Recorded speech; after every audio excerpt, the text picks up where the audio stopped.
Hi there, I'm Alex from WTI.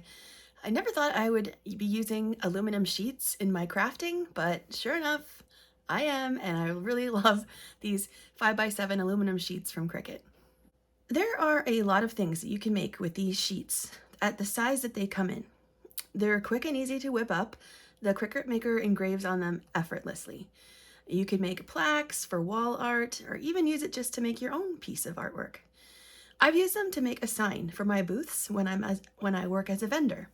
It's subtle and compact, but a lot of the time there's not a lot of room for a big sign, so this is a perfect size.